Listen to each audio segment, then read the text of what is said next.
والشمس وضحاها والقمر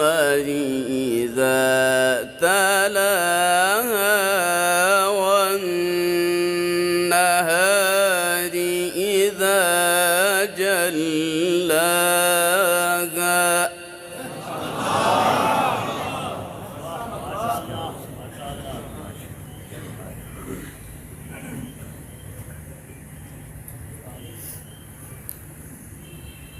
والليل إذا يغشاها